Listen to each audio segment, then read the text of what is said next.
Hey, welcome back to the Disney Plus Everyday Challenge, and today we have Halloweentown High. This is the second sequel of four films of the series.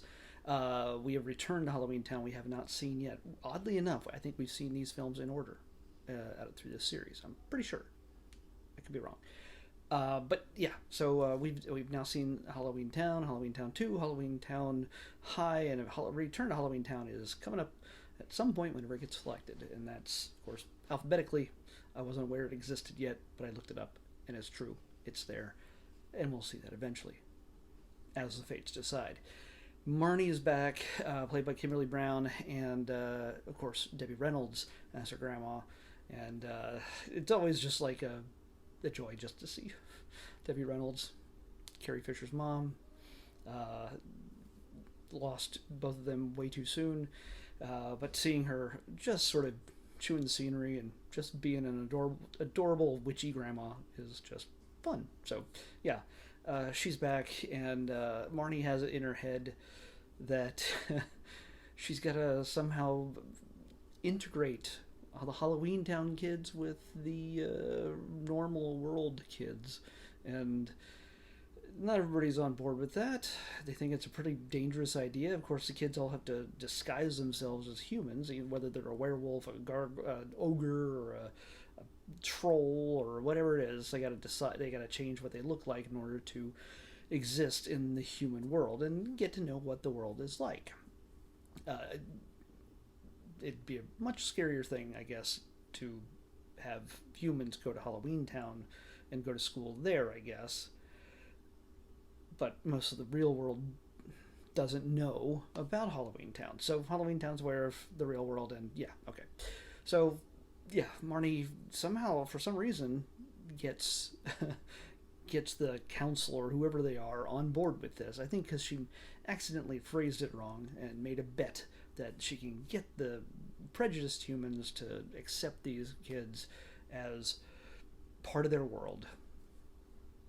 And they said, okay, sure, you got to do it by Halloween. Of course, Halloween, not an arbitrary date, but they got to. You put a ticking clock on the story, and of course, at the same time all this is happening, there's word that the evil Iron Dagger Knights or something like that, something that with knights, they are out hunting.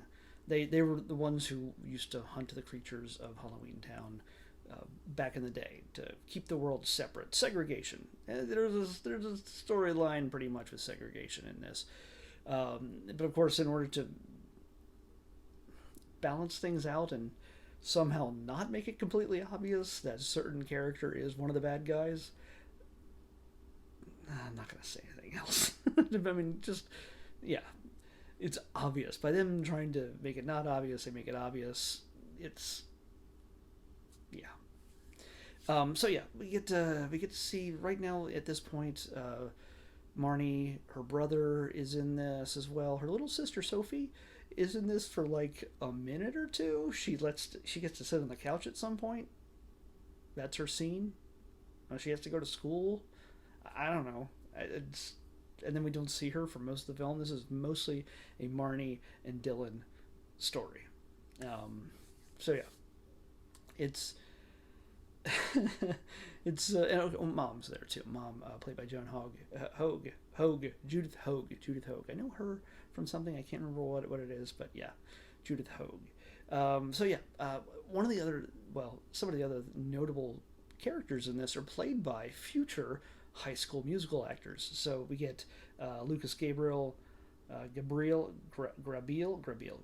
Grabeel, because that's he plays Ethan, and there is Alessia Rulin plays Natalie, and she. If you watch High School Musical, you know who they are. I even recognize them, and I haven't seen all the High School Musical movies, so I've seen some. So I recognize both of them, and I'm just like, oh yeah, he's like the cool dude as part of the bad guys. And she's the nerdy girl who plays piano and is takes off her glasses and is gorgeous kind of thing. I don't know. They all sing and dance and stuff like that, and they go to high school. But in this case, there's no singing and dancing. It's just monsters in high school. And there's a, like I said, there's a story about accepting people for who they are and desegregation and all sorts of other stuff going on in this. It's a nice enough film. I don't know if it's like as iconic as the original, the original one.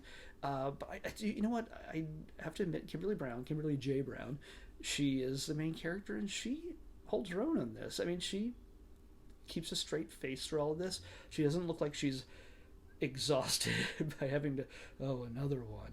She's doing a great job. She's got a great delivery. Her delivery is realistic for somebody her age who's dealing with all this crap. Her weird grandma, the kids at school, the bullies, and she shows. I think. I mean, this might be her career-defining role. I don't know. I don't know the other things she's been in. She looks familiar, but I mean, if she's got fans, it's honestly from she has fans, but they're primarily from Halloweentown. She's gotta be, and she's you can when you get into the third one, you can pretty much think, oh well, they're just gonna muddle through this and go through the motions. They don't, and it's actually some. While the story is very predictable, the bits, the jokes, yeah, not too incredibly original. Grandma is always just a handful. She's always doing goofy stuff. Her handbag is attacking people. She's doing magic in front of kids when she shouldn't be. Yes, all those things are going to make Marnie all very upset and tense and worried that everything's going to go wrong because of it.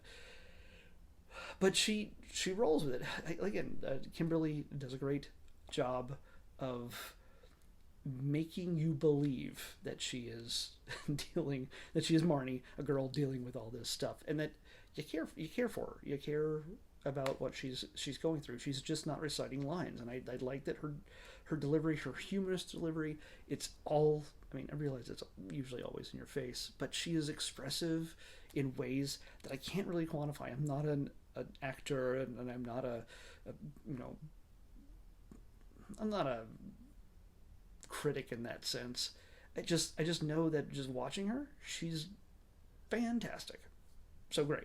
So all kudos to Kimberly, and actually a pretty decent cast. Everybody else is in this is good. Again, they realize probably how ridiculous this whole thing is a third time around.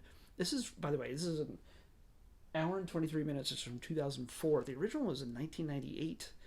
You're putting these things out every couple of years. The one before that was like 2001, 2, something like that. So yeah, it's a fairly ridiculous premise. It's made for TV, so the special effects are going to be pretty low bargain basement stuff. They put most of their energy on some of the end of the film stuff. There's a lot of digital effects in those that have not aged well, but for its time and for its budget, pretty good. It's all right. It's all right. I'm not gonna go, oh, this is bad, you should put it away. No, it's a fun bit of digital effects. I mean, the walking skeletons, yes, they're not meant to look real. It's Disney, so it's not gonna be scary. Like if you're gonna have a skeleton, it's not gonna be like, the flesh has been torn off of a walking dead zombie or anything. It's not going to be any of that. It's going to be soft, not very human-like skeletons, because little kids are going to watch this, I imagine. So yeah, if you grew up in this, obviously this is the kind of thing you want to revisit, especially if in the next few months as we get to Halloween, do a marathon. You can do all 4, and there might even be a TV series at some point. I have no idea. I don't know. But or there might be one coming up.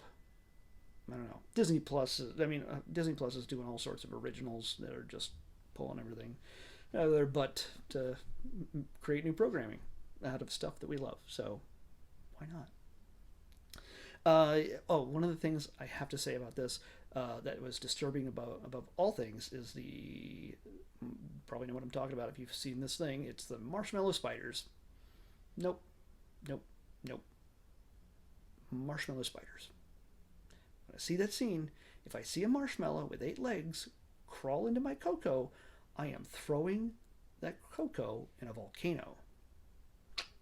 Out the window, and then I'm burning it. Whatever it is, I don't care. There's a marshmallow spider in it. And they're pretty freaking big. No, that's not a thing I'm going to eat or drink or anything. Gross.